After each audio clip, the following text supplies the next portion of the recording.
Hello mga idol, please like, share and subscribe for more novel stories. Ako ang tagapagmana ng pinakamayamang tao sa mundo. Kabanata 71, naalala mo ba ang sinabi ko sa'yo kanina? Sa loob ng sales office, nagpakita ng pagtataka si Manuel nang marinig niya ang tanong ng lalaki. Pinag-aralan niyang mabuti ang hitsura ng lalaki na para bang inaalala kung saan at kailan niya ito nakilala. Manager Pineda, hindi niyo po ba ako naaalala? Ako si Alfred Villamor. Noong nag-loan ang kumpanya namin sa bangko nyo, ikaw ang nag-asikaso sa akin. Inimbitahan pa nga kitang kumain sa labas Nakangiting sabi ni General Manager Villamor kay Manuel. Nang marinig ni na Macy, Michelle at ng iba pang mga sales lady sa opisina ang mga sinabi ni Alfred. Lahat sila ay napatulala at napanganga sa gulat. Bank, loan, at ikaw ang nag-asikaso sa akin. Ang mga salitang ito ay magkakaugnay. Kahit isang taong mababa ang IQ ay may kokonekta ang koneksyon nito sa isa't isa. Totoo nga sigurong empleyado ng Philippine Bank si Manuel. Talaga bang manager ng Philippine Bank ang taong ta? May bakas ng takot ang mabilis na sumilay sa mga mata ni Macy. Pagkatapos ay napatingin siya sa tseke na kahahagis niya lang sa sahig at nasabi sa sarili na, kung totoo nga talaga ang sinasabi niya, then, ibig sabihin tunay rin yung tseke. At si Michelle na kanina ay nagpupumilit na tumawag ng pulis para arestuhin sina Cyrus ay halos maging ganap ng estatwa ngayon dahil sa gulat. Hindi na yata gumagana ang utak niya.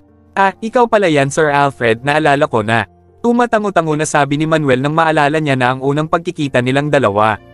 Sinadya niyo po ba ako dito sir kasi wala kayong ginagawa ngayon? Sakto po kasi matagal ko na kayong gustong imbitahan kumain kaso palaging nabubulilyaso. Payag po ba kayo na mag-inuman tayo? Mamaya. In truth, real estate enterprises such as the company where Alfred works have a great demand for banks. Basically, kung gusto nilang magtayo ng panibagong building o subdivision o di kaya ay mag-acquire ng mga lupa, kailangan nilang mangutang sa mga bangko. Mababayaran lang nila itong niloan nila kapag nagkaroon na sila ng turnover mula doon sa mga bagong tayo na buildings. And even though Manuel is just a small manager, he was in charge of the loan department.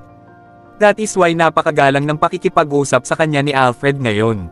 Sir Villamor, with all due respect, I don't think I'm in the mood to have a drink with you when your staff just threatened to call a police to arrest me. Manuel replied in a drained voice. Arrest you? Bakit kanila papahuli? Nakakunot ang noo na tanong ni Alfred. Yun nga ang hindi ko maintindihan, Nagpunta lang ako dito para maghatid ng tseke kay Sir De La Cruz pero inakusahan ako ng mga empleyado mo na nagpapanggap lang at peke ang tseke ng dala ko. Tapos biglang napunta ang usapan sa pagtatawag ng pulis. Paliwanag ni Manuel sa mahinang boses. Nang marinig ni Alfred ang sagot ni Manuel, hindi niya naiwasang mapatingin kay Cyrus. Kahit na napaka-ordinaryo lang ng suot ng binata, hindi nito nalinlang si Alfred. Ang mga taong kayang utusan ang mga tulad ni Manuel ay hindi lang basta-basta ang mga pagkakakilanlan. Sir De La Cruz, Manager Pineda, ako na po ang humihingi ng dispensa sa mga nangyari. Huwag pa kayong mag-alala, ako na po ang bahala dito. Alfred promptly and very respectfully apologized to Cyrus and Manuel, not daring to show any sign of neglect. Sir Villamor, no offense, but I think kailangan nyo silang turuan ng leksyon ng mabuti. Hindi po biro ang ginawa ko para lang maimbitahan si Sir De La Cruz dito. Okay lang sana sa akin kahit na hindi na sila magpasalamat sa akin, pero bakit kailangan pa nilang tumawag ng mga pulis? Tiana boldly requested, emboldened because of Alfred's personal attestation of Manuel's identity. Yes, talagang seseryosohin ko ang bagay na ta. Seryoso namang sagot ni Alfred. Nang ibinauling niya ang tingin kina Macy, biglang nagbalik sa dating blankong ekspresyon ng mukha niya. Tinanong niya sila, sino ang tatawag ng pulis kanina? Lumapit ka sa akin. Matapos ng ilang sandaling pag-aalinlangan, lumapit si Macy sa lalaki. Ikaw ba ang may gustong tumawag ng pulis, Miss Herrera? Alfred asked the woman with a slight embarrassment in his tone. Alam ni Alfred na malakas ang kapit ng boyfriend ni Macy sa mga higher-ups ng kumpanya. Dahil na rin sa connections na ito kaya malakas ang loob ng babae na gumawa ng kung ano-anong kabulastugan sa kumpanya. Matagal nang may problema si Alfred sa babae pero hindi niya siya makampronta ng harapan. Ganito kasi yon, sir. Gusto ko lang naman na patunayan ng taong yan na totoo ang sinasabi niya. Pero hindi niya yun magawa. At saka, obvious naman na nagsisinungaling si Cyrus kasi kilalang kilala siya sa school nila na isang mangangalakal lang. So, paano siya magkakaroon ng pera pambili ng villa? And even if Manuel is really what he says he is, I still think that there's something fishy going on here. Kahit na napatunayan na totoo nga talaga ang binasabi ni Manuel, hindi pa rin naniniwala si Macy na may kakayahan nga talaga si Cyrus na bumili ng bahay. Let alone in this kind of place. Again, paano mo naman nalaman na wala nga talagang pera si Sir De La Cruz? Nanlalaki ang mga mata na sigaw ni Yana. Tingnan mo nga siya ng mabuti. Mukha ba siyang bimayaman sa paningin mo? Macy replied with a huff while glaring at the other woman. Alright, you two stop arguing. Expressionless pa rin si Alfred nang sawayin niya ang dalawang babae.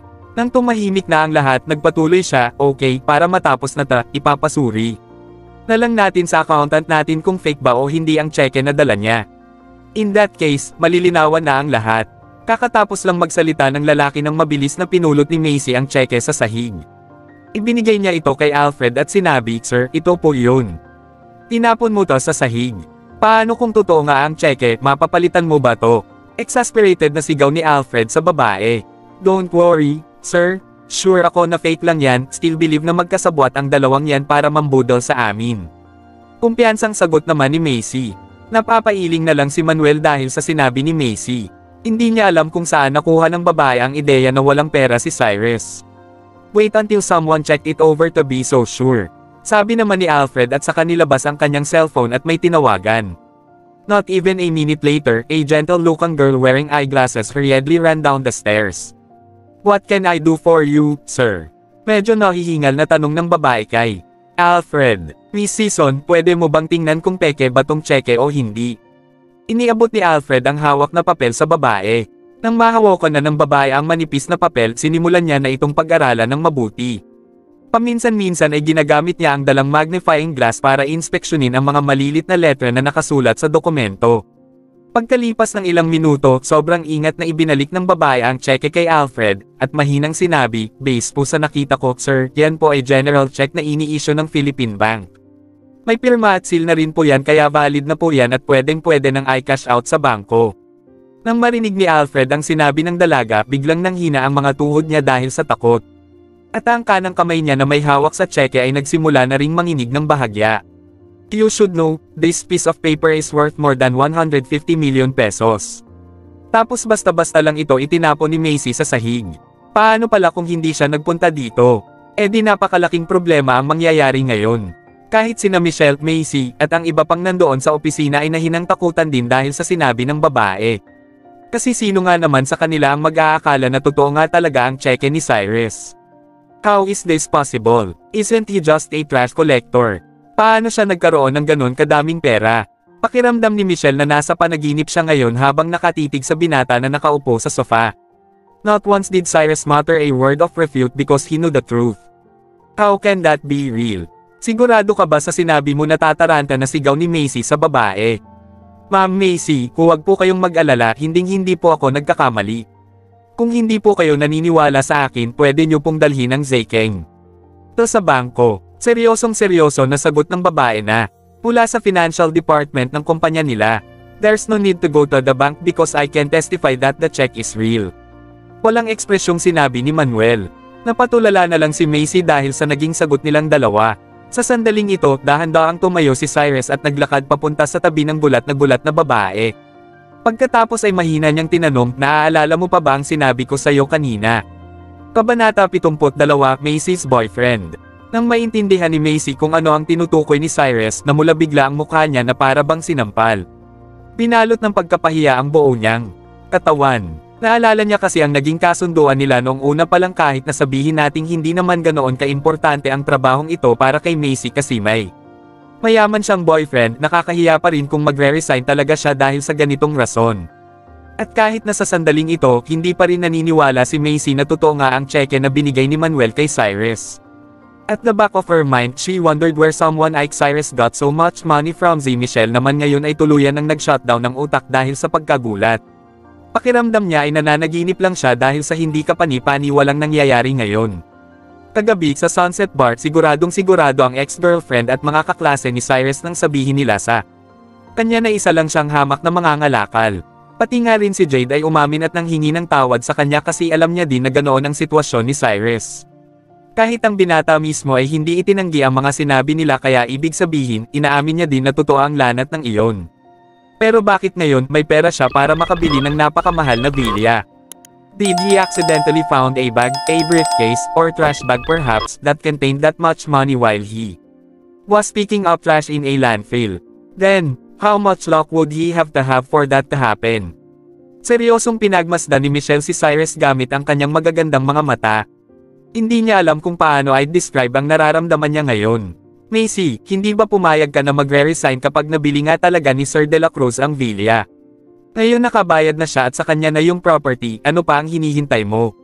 Pasko. Obviously, Yana will not let the opportunity to get rid of her biggest opponent in the company to waste, so she stepped forward and asked loudly, "Resign. Bakit ko gagawin yon? Hindi pa rin ako naniniwala na totoo nga talaga yan," Macy shouted in an almost hysterical tone.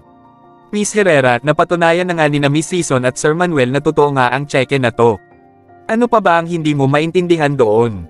Galit na bulyo ni Alfred. Sir, magpapaliwanag pa sana si Macy nang unahan na siya ni Alfred. O, ano pa ang gusto mong sabihin? Kahit na hindi ka kusang umalis, mawawalan ka pa rin ng trabaho kasi. Ako mismo ang magsisisant sa'yo. Hindi mo na kailangan pumasok bukas. Si Alfred na mismo ang direktang nagdesisyon sa resulta ng pusta nila. Ang totoo niyan, matagal nang may problema si Alfred sa ugali ng babae. Pero dahil nga sa connections ng boyfriend ni Macy, hindi madali para kay Alfred na turuan siya ng leksyon. Pero sa sandaling ito, feeling niya ay hindi lang basta-basta ang pagkakakilanlan ng binata na nakaupo sa sofa. He has just casually taken out a 150 million peso check and it was even personally delivered by a higher up from the bank. Idly, he speculated what kind of identity this young man has. But even then, he knew it was something he could not fully fathom. In front of this kind of super rich person, what Alfred could only do was the extra accommodating and flattering. At isa pa, hindi niya rin gusto si Macy, so he might as well use this chance to kick her out. Nang mag-sink in na sa utak ni Macy ang sinabi ni Alfred, nanlaki ang mga mata niya dahil sa pagkabigla, hindi makapaniwala na sumigaw siya, "What are you talking about, sir? You're firing me. Alam po ba ng president ng kumpanya ang desisyon niyo?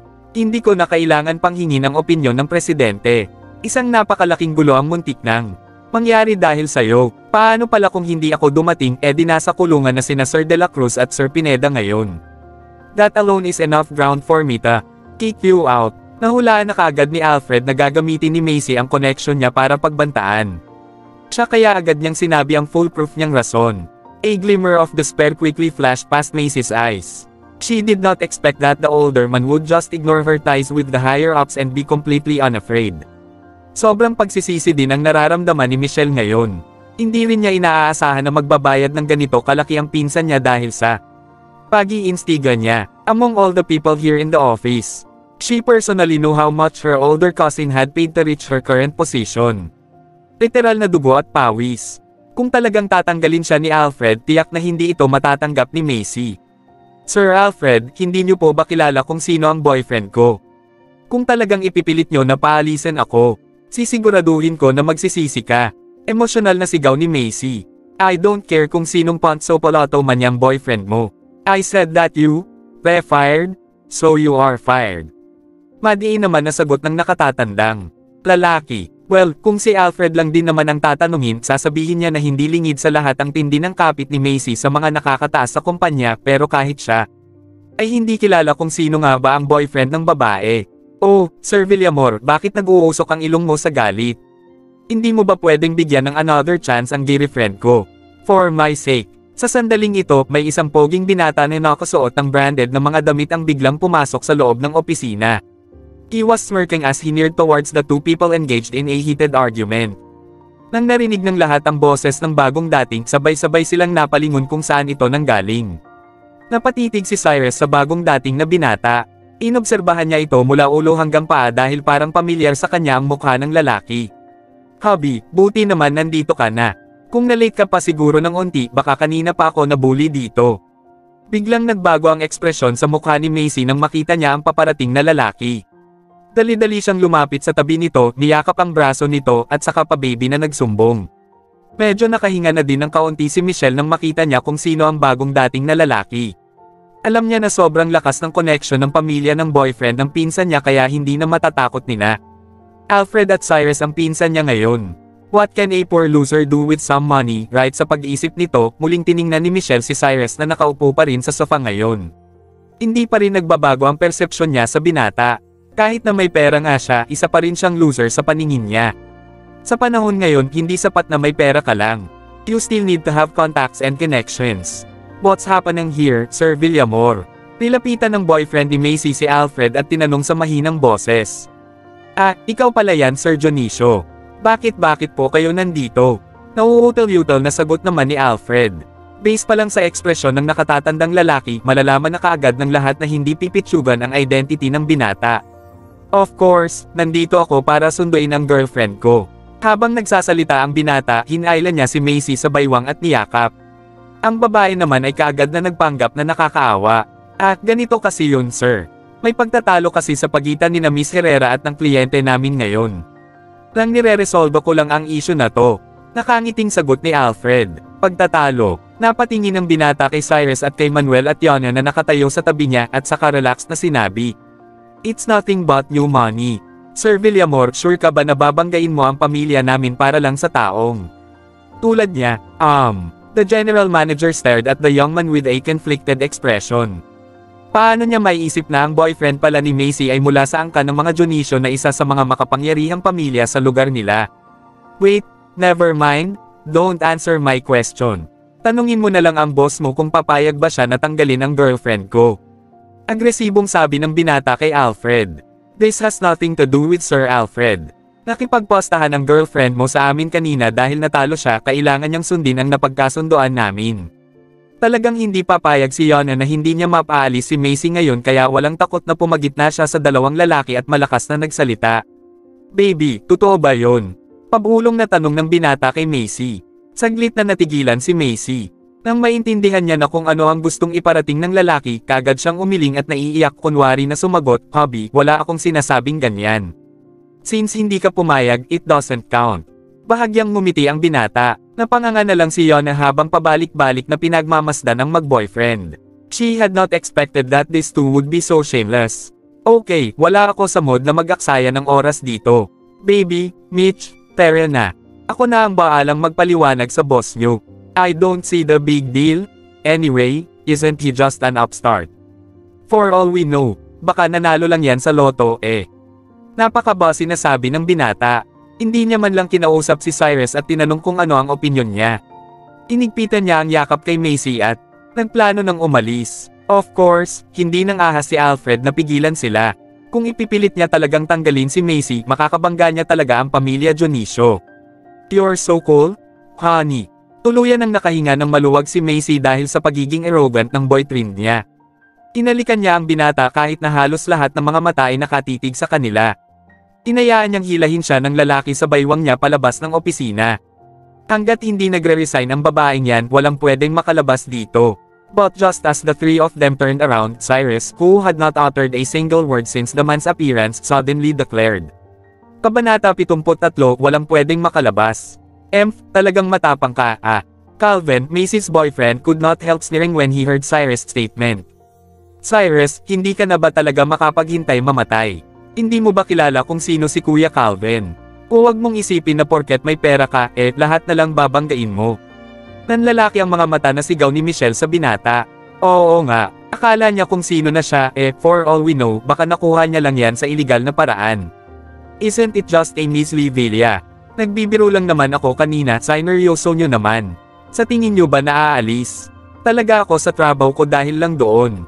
Really, Nave? Siguro dahil sa presensya ni Calvin ngayon kaya nagkaroon ulit ng lakas ng loob si Macy na ipagpatuloy ang kanina niya pang pangungutya kay Cyrus. Ultimately, in their eyes, the young man was nothing compared to Calvin. Mula sa pamilya Dionisio si Calvin kaya malawak ang connections niya. Dito pa lang ay wala ng panama si Cyrus. Sa bibig mo na mismo nang galing na magre-resign ka kapag nabili ko ang villa. Now that I had done it, you better keep your end of the bargain. Or else, walang may makakalabas dito.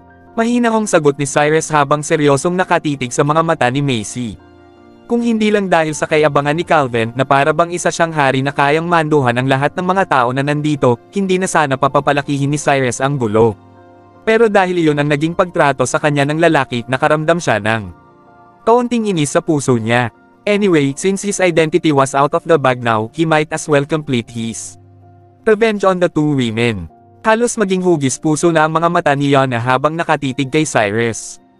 Habang pinagmamasdan ng binata na cool na nakaupo pa rin sa sofa. Feeling niya ay nasa K-drama siya ngayon at si Cyrus ang overbearing na CEO. Kahit maging si Michelle na nagtatago sa likod ni Calvin ay naramdaman ito. She remembered what happened last night and it was like looking at two different people but with the same face. She could not reconcile the weak and oppressed teenager from last night to this cool and powerful Cyrus. Para bang nagbago ang kilos at ugali niya sa isang iglap lang. Aba, ano ka, batas? Kapag sinabi mo, yun yung masusunod. Pinandilatan ni Calvin ng mga mata si Cyrus. Talaga, if hindi ako pumapayag kahit langaw ay hindi makakalabas. Cyrus replied in a very domineering way. Haha, hindi pa ipinapanganak ang taong makakapidyo sa akin, tutoy. Hindi mo ba ako kilala ha? Ako si Calvin Dionisio, boy, at walang sino man ang pwedeng mag-utos sa akin dito sa buong Santa Rosa City. Sige nga, anong gagawin mo sa akin kapag umalis nga ako, ha? Nagalit na din si Calvin sa mga oras na ito. Maglalakad na sana siya palabas ng opisina. Naiwan naman sina Macy at Michelle na nakatulala sa papalayong likod ng binata. Alfred, let your guard stop that man. Utos ni Cyrus sa nakatatandang lalaki na kanina pa hindi nagsasalita. Ah, sir, si Sir Calvin po kasi yan, eh. Alfred's face flushed red because of embarrassment. As long as you stop that person, bibilhin ko ang pinakamahal niyong villa. Cyrus said carelessly. Kanina, noong pinapaliwanag niya na ang mga binbentang villa, partikular na binanggit niya ang pinakamahal nilang villa. Pero dahil feeling niya ay hindi mabibili yun ni Cyrus, hindi niya ito masyadong ipinaliwanag. The atmosphere in the office had temporarily frozen and stilled after Cyrus had let out this sentence. Even Macy, Michelle, and Calvin unconsciously held their breath. You must know, sikat na sikat ang villa na iyon sa buong lugar nila. Paanong hindi ito pag-uusapan kasi 300 million pesos lang naman ang halaga nito. Halos lahat ng tao ay nag-aabang kung sino ba ang makakabili nito. At ngayong nangako si Cyrus na bibilhin ito, paanong hindi magugulat ang lahat? Sir De La Cruz, sure po ba kayo dyan? Sa sobrang excited ni Alfred, halos malunok niya na ang dila niya, masiguro lang na totoo ang sinabi ng binata. Hindi ako nagbibiro, malumanay na sagot naman ni Cyrus. It was obvious to all that Alfred's resolve was shaken right now. Although natatakot siyang komprontahin si Calvin ng harapan, kapag tinutuo nga talaga ni Cyrus ng sinabi niya, makakakuha siya ng halos 10 million peso bonus bilang commission niya. Pati na rin ang mga sales representative na nandito ngayon sa opisina ay pwedeng makakuha ng halos 100,000 pesos as their commission. For him and to the other employees, this is such a godsend opportunity. Sino ang hindi matutukso, hindi ba? Alfred, do you really think that he can follow that through? Nakita din siguro ni Calvin na natempt ang lalaki kaya kaagad niya itong sinigawan para pigilan. Manuel, sabihin mo sa kanya, may pera ba ako para bilhin ang villa na ta? Cyrus slightly nodded his head towards the man standing quietly beside him, his gaze still at the furious Calvin, and asked in a calm voice. Napalunok si Manuel nang napunta sa kanya ang atensyon ng lahat. Pinunasan niya muna ang pawis sa noo niya bago siya sumagot sa parehong kalmadong. Boses, may pera nga talaga si Sir De La Cruz para gawin yon. Ang presidente mismo ng bangko nila ang nag-uutos kay Manuel na ihatid ang tseke kay Cyrus. At bago pa man siya makaalis, ipinaliwanag din sa kanya ng boss niya na okay lang kanet magkano ang gastusin ng binata ngayon. Kahit na hindi siya sigurado sa kung ano nga ba talaga ang tunay na pagkakakilanlan ni Cyrus, alam niya kung ano ang ipinapahiwatig ng boss niya.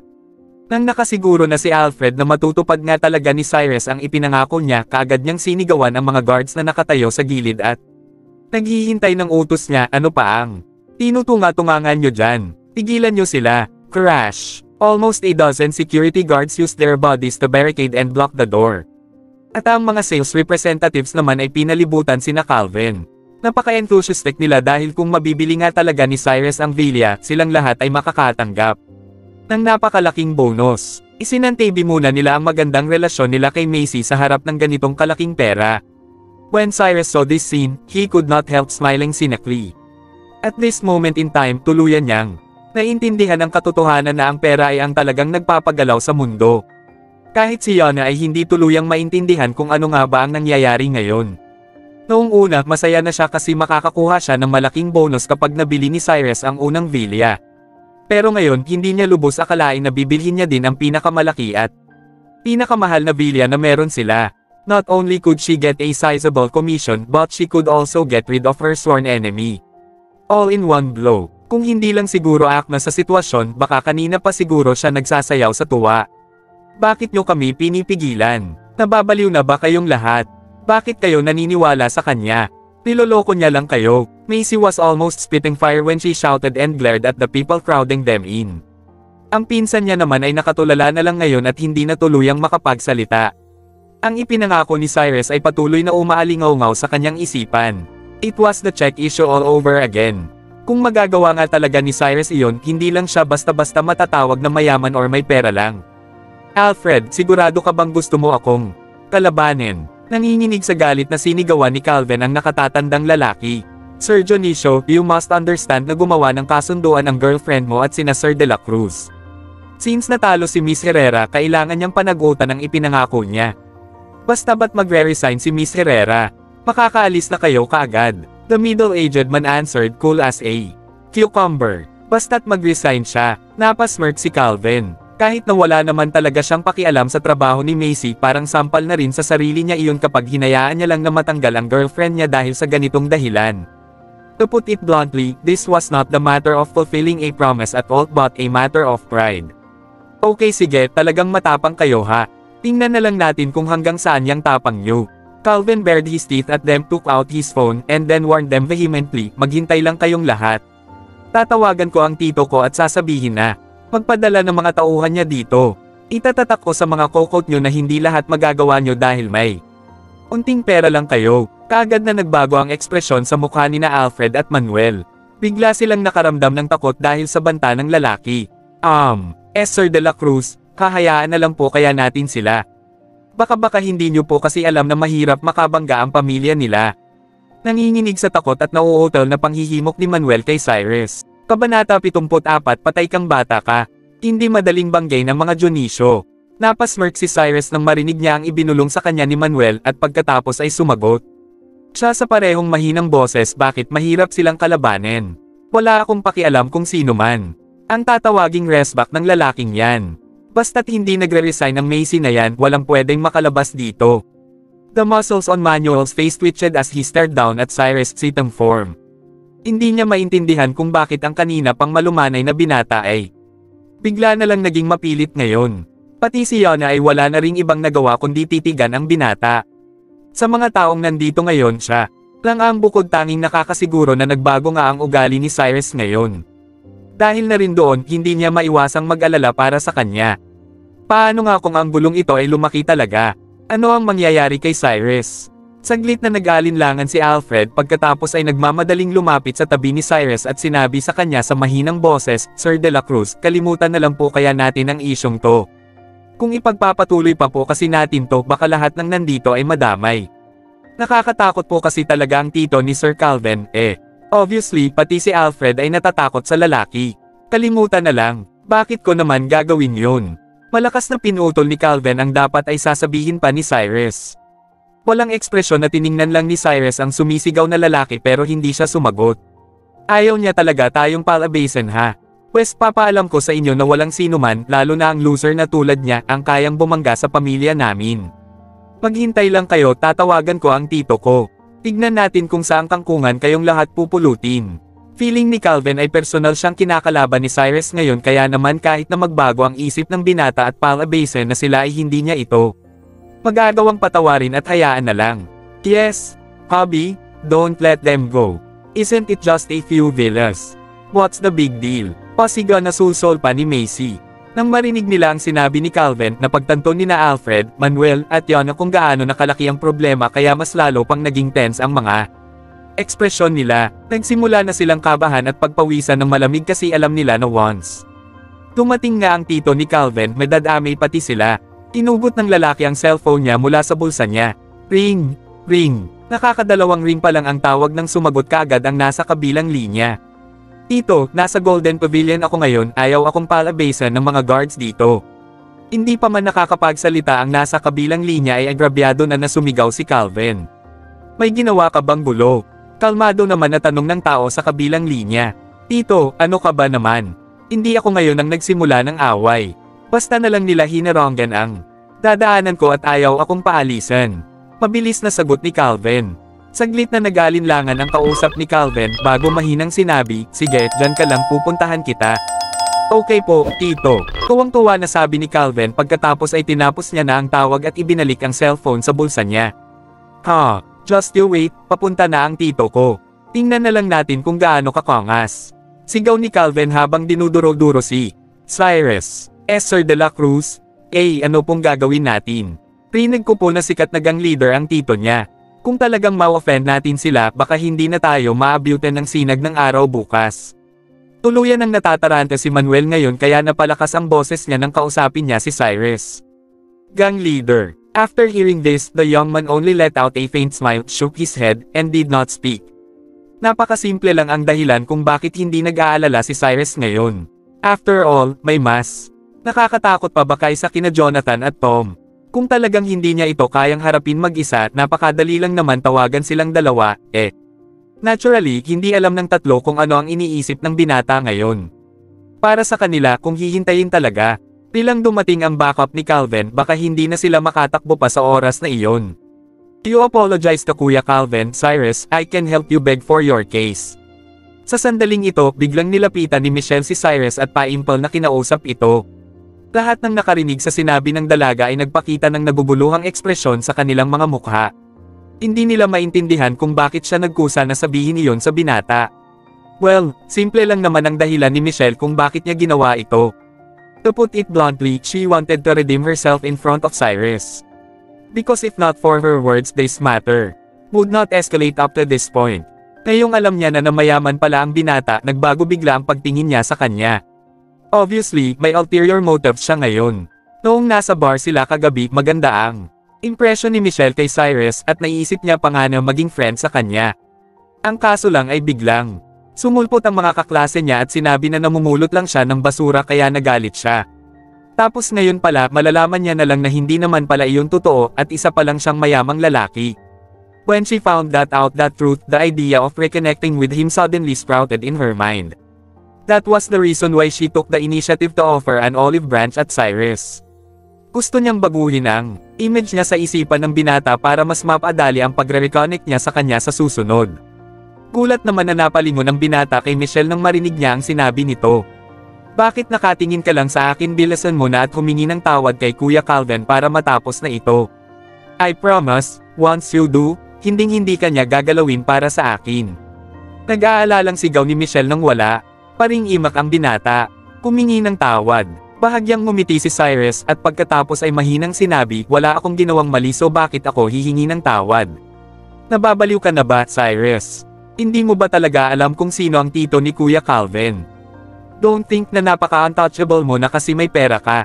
Sa panahon ngayon hindi lang sapat na may pera ka, you also need connections and manpower.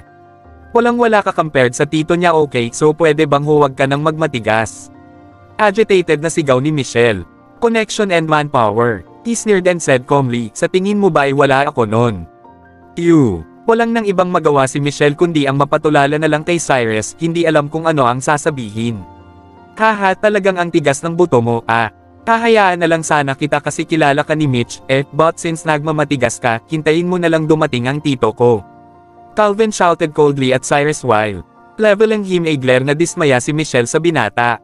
Plano pa sana niyang i-seduce siya para sa pera niya pero parang may mali ata sa utak niya. Mamamatay na nga siya pero nakapayabang niya pa rin. Kaya naman nagbago na ang isip ng dalaga ngayon. Sa sandaling ito, narinig ng lahat ang mabigat na mga yabag mula sa pintuan ng opisina. A middle-aged man with several bodyguards in black suit stormed into the sales office.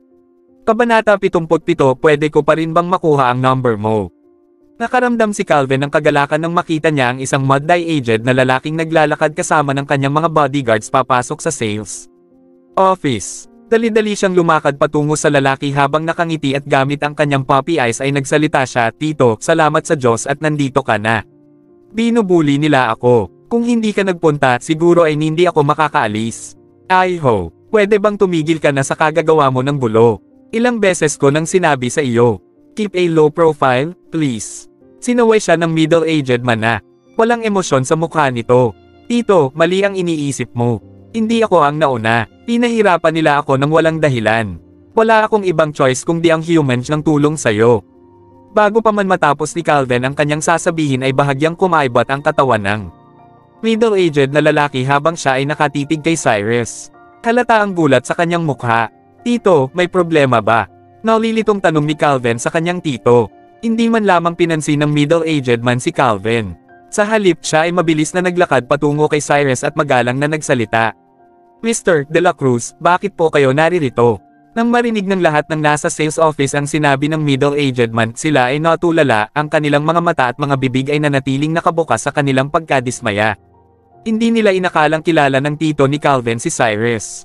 Dagdag pa rito, base sa tono na ginamit niya nang kausapin niya si Cyrus, tila ba mataas ang respeto niya kay Cyrus. Anong nangyayari? Kilala ng tito ni Calvin si Cyrus. At parang ginagalang niya ito. Tinitigan ni Michelle si Cyrus na mayroong ekspresyon ng pagkalito sa kanyang mukha. Sinulyapan ni Cyrus ang middle-aged na lalaking nasa harapan niya at nagulat siya nang malaman niya na ito nang ay ang tito ni Calvin na si Tom. Plinano na ni Cyrus na papuntahin si Tom dito upang asikasuhin si Calvin, gayunpaman, hindi niya naisip na si Calvin mismo ang magpapapunta kay Tom dito. Matapos marinig ang sinabi ni Tom, si Calvin ay naunahan ng gulat at tinanong si Tom, halata ang kaguluhan sa kanyang mukha, "Tito, kilala mo ba itong bastardo na ito?" Sa sandaling narinig ni Tom na tinawag ni Calvin si Cyrus na isang bastardo, sinampal niya ng malakas Calvin nang walang pag-aalinlangan sa kanyang gigil. Dahil sa eksenang ito, lalo pang nagulantang ang mga nanunood. Anong nangyayari? Si Calvin ay hindi tinulungan ng kanyang tito, sa halip sinampal pa siya nito sa pagmumukha.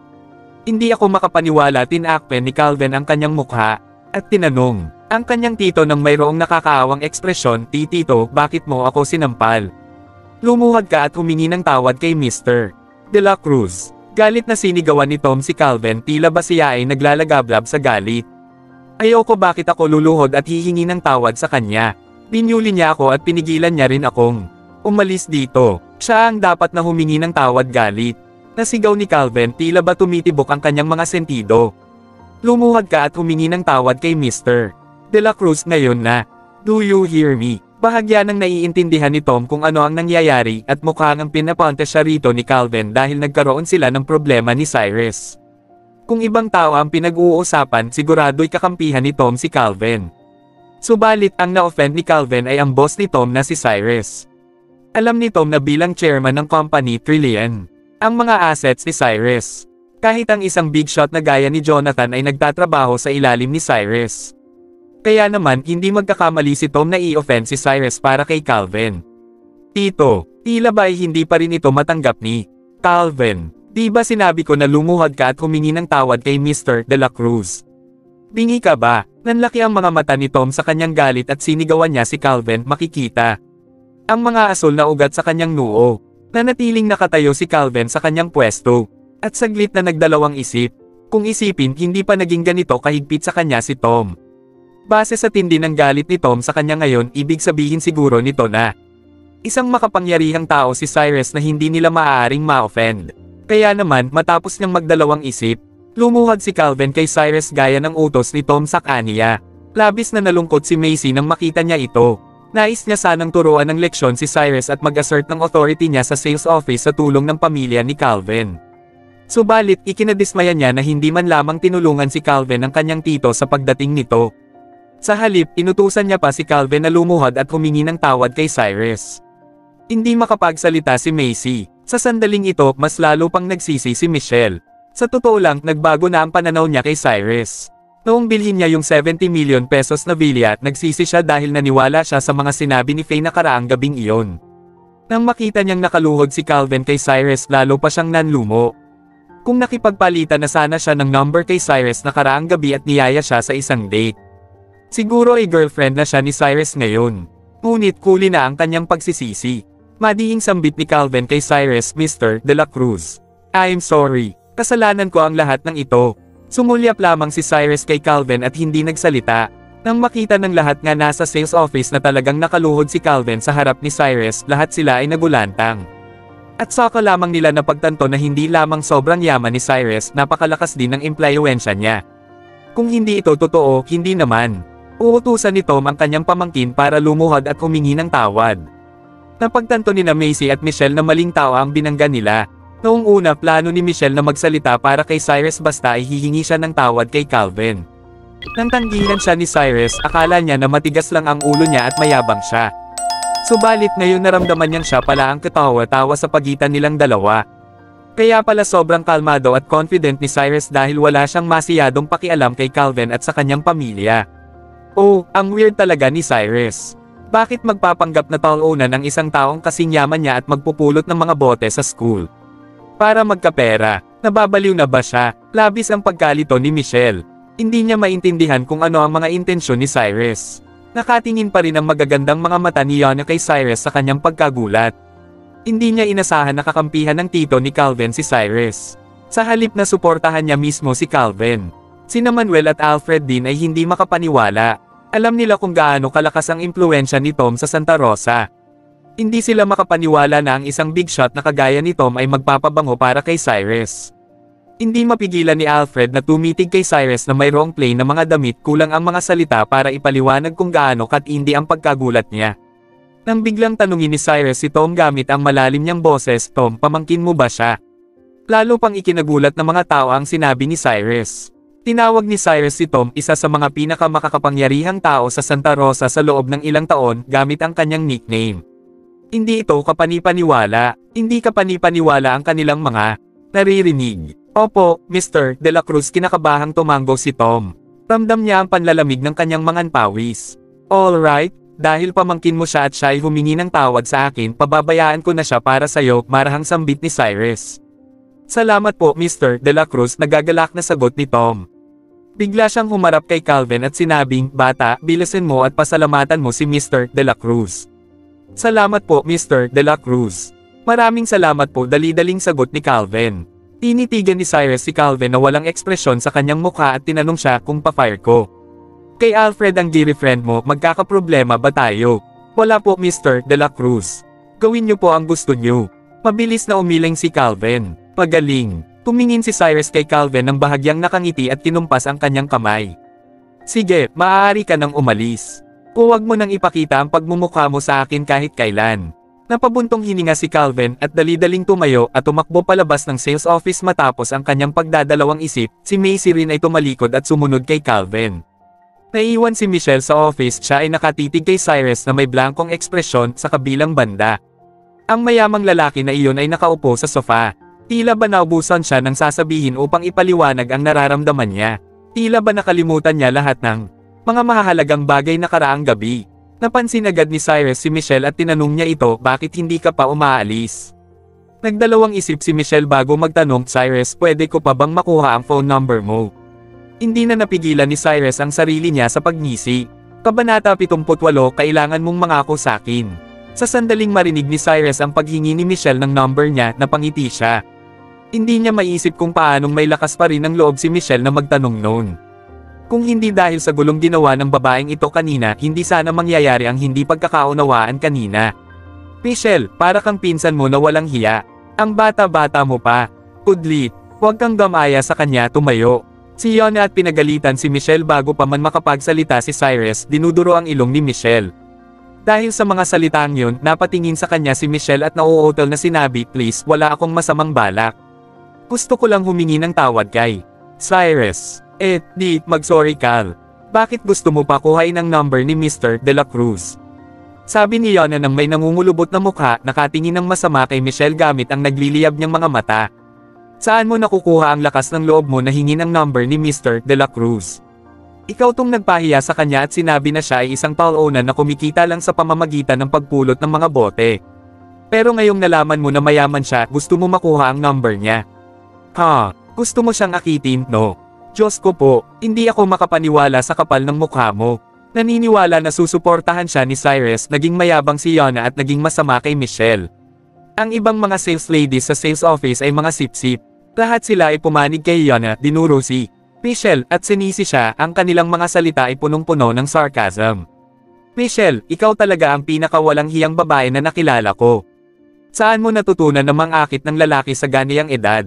Nakakahiya ka, nagsisisi ka siguro, no? Hindi mo kasi dapat pinahiya si Mr. De La Cruz kanina. Ang ibang mga sales ladies ay sumigaw kay Michelle ng may masasamang tingin, nilalabas kay Michelle ang galit na mayroon sila kay Macy. Si Michelle ay isang dalaga lamang na nasa edad na 20. Siya ay kaakit-akit din at nanggaling sa isang mayamang pamilya. Kahit nasaan man siya ay palaging spoiled at alagang-alaga ng iba. Hindi pa siya kailanman ninsulto ng ganito karaming mga tao. Kaya nang marinig niya ang lahat ng masasamang sinasabi sa kanya, walang nagawa si Michelle at umiyak. Gusto ko lang namang humingi ng tawad kay Cyrus. Ayon lang pro-missile, sigaw ni Michelle sa kanila, tumalikod siya at tumakbo palabas ng sales office. Ang mga luha ay tumutulo sa gilid ng kanyang mga pisngi. Sa sandaling iyon, umabot si Cyrus at hinawakan ang braso ni Michelle. Si Michelle ay natigilan. Tumalikod siya upang tumingin kay Cyrus at naiiritang sinabi, "Anong ginagawa mo, Cyrus? Bakit mo ako pinipigilan? Alam kong wala akong hiya, okay? Ayaw ko nang malaman pa ang phone number mo. Pakawalan mo ako, pwede kong ibigay sa iyo ang phone number ko," marahan na sabi ni Cyrus. Nang marinig ang mga salita ni Cyrus, ang mga tao sa paligid ay nanigas sa gulat. "Ano?" nanginginig na sabi ni Michelle. "Ang sabi ko, pwede kong ibigay sa iyo ang phone number ko pero kailangan mong mangako sa akin." Mahinhin na sabi ni Cyrus. "Ano yun? Sabihin mo lang." Dali-daling sagot ni Michelle. "Sasabihin ko sa iyo mamaya. Pwede mo na akong ilagay sa contacts mo." Pagkatapos magsalita, nilabas ni Cyrus ang kanyang phone mula sa kanyang bulsa. Pagkatapos ng ilang sandali ay pinakita niya kay Michelle ang kanyang number. Ang lahat ng iyon ay biglaan at tila hindi kapani-paniwala. Lubos na natutuwa, mabilis na nilabas ni Michelle ang kanyang cellphone nang may nanginginig na mga kamay at nilagay ang phone number ni Cyrus sa kanyang contact list. Sa sandaling nakita ni Cyrus na nakuha na ni Michelle ang kanyang phone number, binulungan niya ang babae, "Pakiusap, huwag ka munang umalis. May sasabihin ako sa iyo mamaya." "Sige, hindi ako aalis." Si Michelle ay nagulat at natutuwang marinig iyon, mabilis na tumatango kay Cyrus bilang sagot. Nang mapansin na binigay ni Cyrus ang kanyang phone number kay Michelle, ang ibang mga sales ladies ay nanahimik at hindi na naglakas loob pang pahiyain si Michelle. Ang karamihan sa kanila ay iniisip na naaakit si Cyrus sa magandang mukha at katawan ni Michelle. Kaya pumayag siyang ibigay kay Michelle ang kanyang number. Sa ganoong paraan, pwede niyang yayain si Michelle sa isang date. Si Cyrus ay isa ring binata makatwiran lang para sa kanya na magkagusto sa isang magandang dalaga na tulad ni Michelle. Nakatayo malapit sa dalawa, si Yana ay naiberde sa inggit. I-asterisk Nina naman. Kung mahuhulog si Cyrus kay Michelle, ang lahat ng plano ko ay masisira lang. Hindi ko pwedeng hayaan na mangyari yon. I-asterisk taka. Ang lakas ng loob mong akitin si Mr. De La Cruz. Mapunta ka sana sa impyerno. Sumumpa si Yana sa kanyang isipin at inisip kung paano niya pahihirapan si Michelle. Sa katunayan, si Yana ay kaparehas lamang ni Michelle. Sadyang mayroon lamang silang magkaibang estilo. Si Yana ay isang sexy at mature na babae, habang si Michelle naman ay isang nakakatuwa at inosenteng babae. Walang sino man ang nakakaalam kung anong klase ng babae ang gusto ni Cyrus. Pagkatapos ibigay ni Cyrus ang kanyang phone number, akala ni Michelle ay may gusto sa kanya si Cyrus. Nagpakita si Cyrus ng interes sa kanya kagabi, sadyang dumating lang si Faye at ang kanyang mga kaibigan upang sirain ang lahat. Alam kung gaano kay-amen si Cyrus, lubos na magagalit si Michelle kung liligawan siya ni Cyrus. Nang bigla, sumigaw si Cyrus, "Alfred!" Nang marinig ito, mabilis na lumapit si Alfred kay Cyrus at nagtanong ng may magalang na ngiti, "Mr. De La Cruz, anong maitutulong ko sa'yo? Kabibili ko lang ng isang villa mula sa kumpanya mo, hindi ba?" marahan na sabi ni Cyrus. "Opo, Mr. De La Cruz. May uutusan akong maghanda ng kontrata para sa'yo sa lalong madaling panahon." Mabilis na sagot ni Alfred. "Sige, binili ko ang villa na yun bilang regalo kaya hindi mo kailangang ibigay sa akin ang kontrata. Tawagan mo ang babaeng nagngangalang Margot Suarez mamaya. Nagpunta siya rito kanina at nagustuhan ang villa na binili ko. Sabihin mo na lang sa kanya na may bumili ng villa na iyon para sa kanya, pero huwag mong ipaalam sa kanya na galing yun sa akin. Naiintindihan mo ba ang gusto kong sabihin?" sabi ni Cyrus sa isang mahinang boses. Pagkatapos marinig ang sinabi ni Cyrus, ang lahat ay masyadong nabigla para magsalita. Hindi kailanman pumasok sa isip nila na bibili si Cyrus ng isang 70 million pesos na villa para lang iregalo sa iba. Diyos ko, ang yaman naman ng binatang ito. Hindi ako makapaniwala na ireregalo lang niya ang mamahaling villa sa isang babae nang hindi man lang sinasabi na siya ang bumili noon. Ang lahat ay napatitig kay Cyrus, mukhang wala man lang siyang pakialam sa mamahaling villa na iyon. Para bang nagbigay lang siya sa iba ng 10 piso. Tumitig si Michelle kay Cyrus gamit ang kanyang malaking mga mata at napagpasyahan na akitin si Cyrus. Bihira lang para sa kanya ang makakita ng ganoon kay Omen na binata Kailangan niyang kuhain ang pagkakataon na iyon. Si Yona ay hindi nagulat di tulad ng iba. Pumili na rin si Callum ng isang villa para kay Lindsay sa kanyang sales office dati, Hindi niya maiisip kung bakit ibibigay ni Cyrus kay Margox ang ganoon kamahal na villa. Samantala, si Margox ay umuwi ng depressed, hindi alam na binili na ni Cyrus ang villa para sa kanya. Siya ay malungkot pa rin, iniisip kung paano siya mag-iipon ng sapat na pera para bilhin ang villa na gusto niya. Kabanata 79, bigla siyang hinalikan. Noong mapagtanto ni Alfred na ibibigay ni Cyrus ang villa kay Margox ay nauutal siyang sumagot. Naiintindihan ko, Mr. De La Cruz. Tatawagan ko mamaya si Miss Suarez. Salamat. Tumango si Cyrus at nagpatuloy, oo nga pala, gusto ko rin bilhin ang 300 million na villa, ihanda mo na rin ang kontrata noon. Sabihin mo lang kay Manuel kung magkano. Pagkatapos kong pirmahan ang kontrata, ipapatransfer ko na sa kanya ang pera sa account ng kumpanya niyo. Ayos lang ba sa'yo yun, Manuel? Ayos lang, Mr. De La Cruz. Walang alinlangang tumango si Manuel.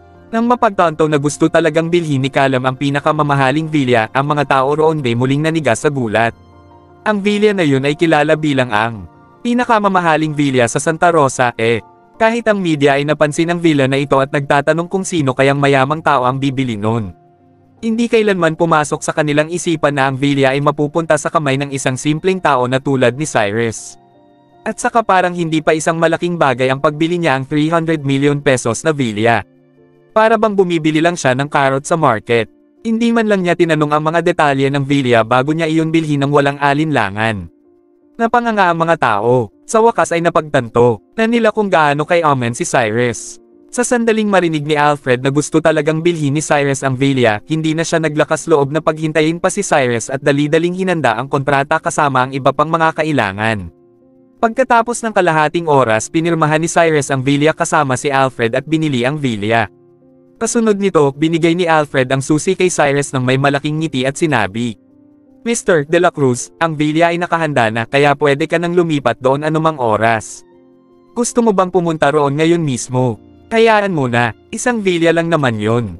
Ayaw kong aksayahin ang oras ko, mahinhin na sagot ni Cyrus. Pagkatapos ay kinuha niya ang susi at paalis na. Cyrus, bakit ayaw mong tingnan yon? Hindi pa ako nakakakita ng ganon kalaking villa, Gusto kong makita, biglang sabi ni Michelle kay Cyrus. Nang marinig ito, biglang napatingin si Cyrus kay Michelle at sinabi, sige, dahil gusto mo talagang makita yon, tara, tingnan natin. Sa sandaling pumayag si Cyrus, mas natiyak ni Michelle na may gusto sa kanya ang lalaki, mayroong bisang malaking ngiti sa kanyang mukha, at ang kanyang mga mata ay nagniningning sa saya. Agad siyang gumalaw at lumapit kay Cyrus ng may namumulang mukha. Noong nakita ni Yona ang malawak na ngiti sa mukha ni Michelle, nagsimula siyang mas kamuhian si Michelle.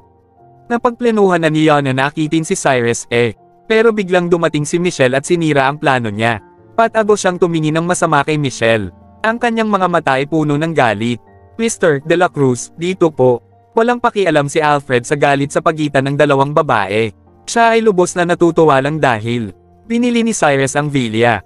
Sige, tumango si Cyrus at sinundan si Alfred palabas ng sales office. Ang iba naman ay dali-daling sumunod sa likod nila. Pagkatapos ng ilang minuto, dumating sila sa neighborhood kung nasaan ang villa. Kahit na hindi pa sila nakakarating sa villa ni Cyrus, si Michelle ay lubos ng natutuliro sa itsura ng neighborhood na iyon. Si Michelle ay galing sa isang mayamang pamilya at nakatira rin siya sa isang villa sa suburbs ng Santa Rosa. Gayunpaman, ang neighborhood ng villa ni Michelle ay hindi maikukumpara sa villa ni Cyrus pagdating sa lugar at kapaligiran. Mr. De La Cruz, ang villa mo ay nasa kalagitnaan ng neighborhood na ito, nakangiting sabi ni Alfred. Habang pinapakita niya ang daan, napatango si Cyrus. Pagkatapos ng ilang minuto, dumating sila sa gate ng isang 5-story villa. Sa sandaling makita ni Michelle ang yayamaning villa, siya ay natuliro at napuno ng pinanibik. Wow! Ang laki ng villa na to, sabi niya habang takip-takip ang maliit niyang bibig sa pagkabigla. Ang villa mismo ay may sukat na 800 square meters, may bakuran na may sukat ng higit pa sa 1,000 square meters, kasama noon ang isang maliit na golf course, isang swimming pool, at isang basketball court sa loob. Nakangiting sabi ni Alfred, Diyos ko, ang yayamanin. Kailan kaya ako magkakaroon ng ganitong bahay? Hindi alam ni Michelle ang sasabihin para ilarawan kung gaano siyang namamangha. Gagawin niya ang lahat para lang maging may-ari ng villa na ito. Gayunpaman, si Cyrus ay hindi masyadong nagandahan sa villa na ito. Pwede nga nitong ipakita ang yaman niya, oo, pero para sa kanya, isang lugar lang ito para kanyang tirahan at pagkainan. At saka, naisip niya na malulumbay lang siya kung maninirahan siya sa ganito kalaking villa ng mag-isa. Pagkatapos buksan ni Alfred ang pinto ng villa, ang lahat ay pumasok. Sa sandaling pumasok sila, ay namangha sa yayamaning mga kagamitan sa loob. Ang bawat sulok ng villa na ito ay nagpapahayag ng salitang bongga. Kahit si Yana na nakakita na ng maraming mansion ay namangha sa mamahaling mga kagamitan sa loob. Ang magandang crystal chandelier na nasa ibabaw nila ay naglalabas ng mainit na liwanag sa kanila. Nagsasanhi sa sala na maging komportableng lugar. Naisip nila na ang mga kagamitan pa lang sa loob ay nagkakahalaga ng ilang milyong piso. Mr. De La Cruz, mayroon pa akong kailangan gawin kaya iwan na kita rito. Kailangan ni Alfred na mag-report sa headquarters tungkol sa pagkabenta ng villa na ito. Dagdag pa roon, kailangan pa niyang tawagan si Margox para pirmahan ang kontrata kaya hindi siya pwedeng magtagal doon. Sige, mauna ka na. Tumingin si Cyrus kay Alfred. At tumango. Pagkatapos silang iwan ni Alfred, sina Tom at Manuel ay umalis na rin ng villa. Silang dalawa ay walang interes sa mga villa, gusto lang nila malaman kung ano ang itsura ng loob nito. Sa isang iglap, tanging sina Cyrus, Michelle at Yana na lamang ang nasa villa. Napatingin si Cyrus kay Michelle na kanina pa tumitingin sa paligid at sinabi sa isang mahinang boses. Michelle, sumama ka sa akin. May kailangan akong sabihin sa'yo. Agad na napuno ng pagkahiya ang mukha ni Michelle at tumango. Nang makita ito, si Yana ay napuno ng galit, ang kanyang mukha ay nababalot ng poot, ina talaga.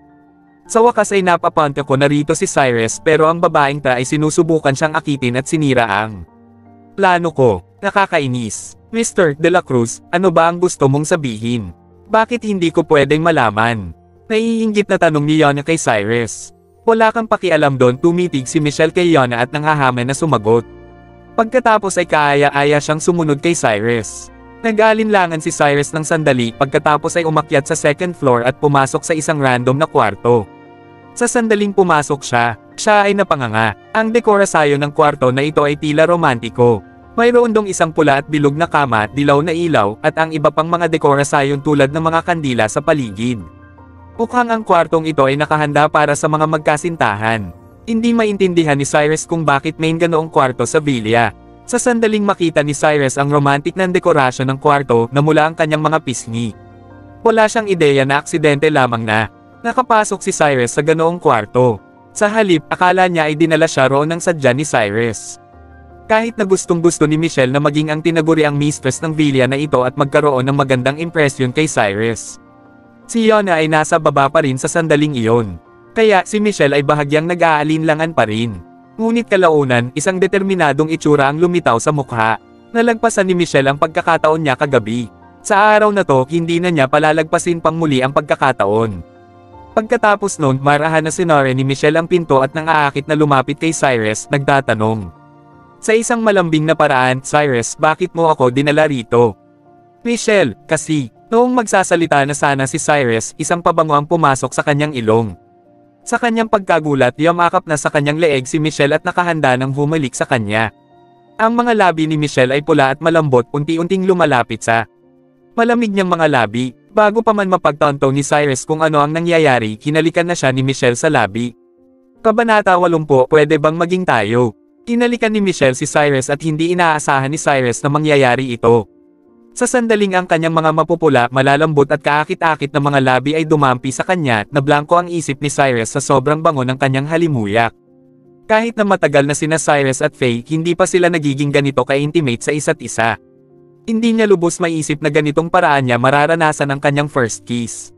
Malambot at mabango ang mga labi ni Michelle at magaan ang pakiramdam ni Cyrus sa kanyang paghalik. Hindi pa niya nararanasan maging ganito kasaya kaya naman ay ayaw niyang pakawalan ang babaeng katulad niya. Gayunpaman, nahihiya pa rin si Cyrus dahil hindi naman siya tinanong ni Michelle kung gusto niya ang nangyayari. Matapos ang ilang saglit na pagdadalawang isip, itinulak niya si Michelle palayo sa kanyang mga bisig. Nagulat si Michelle pagkatulak sa kanya.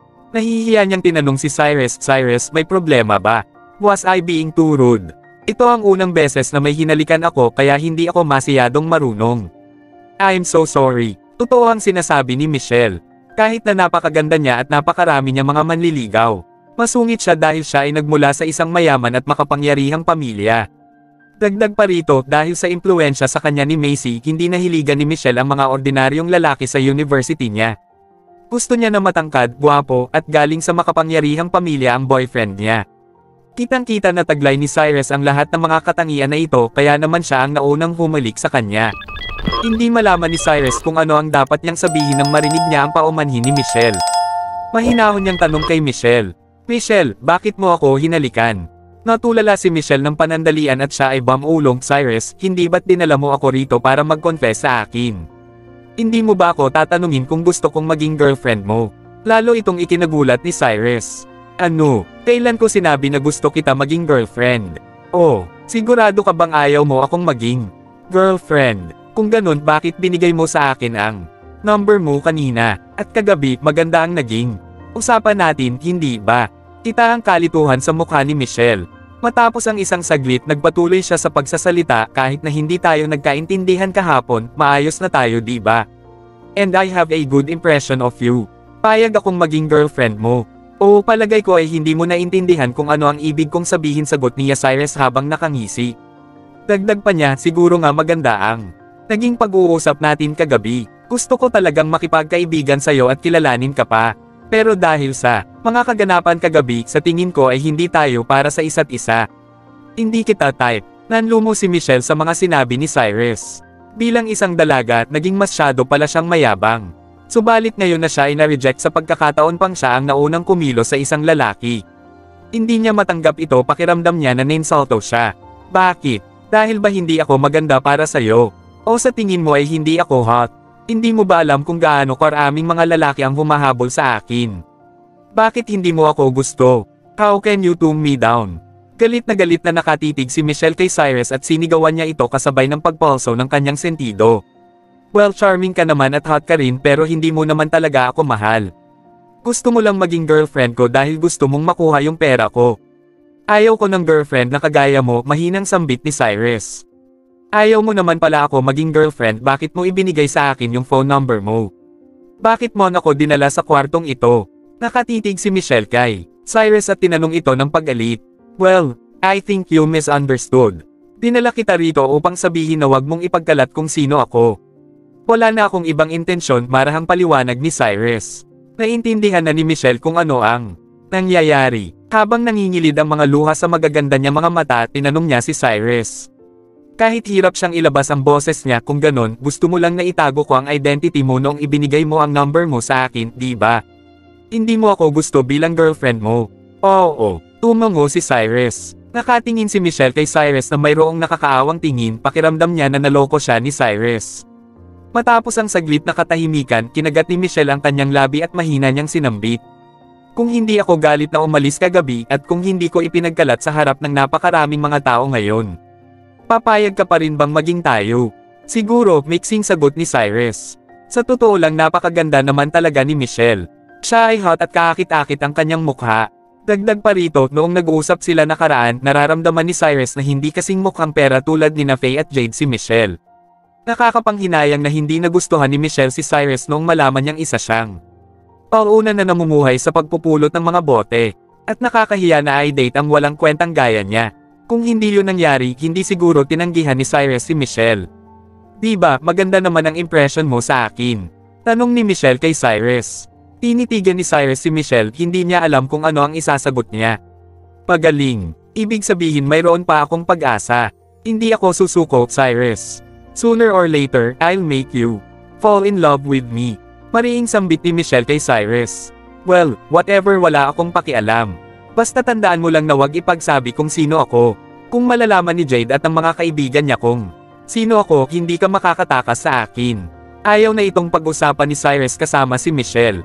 Matapos niyang sabihin ang mga ito, tumalikod na siya at lumabas.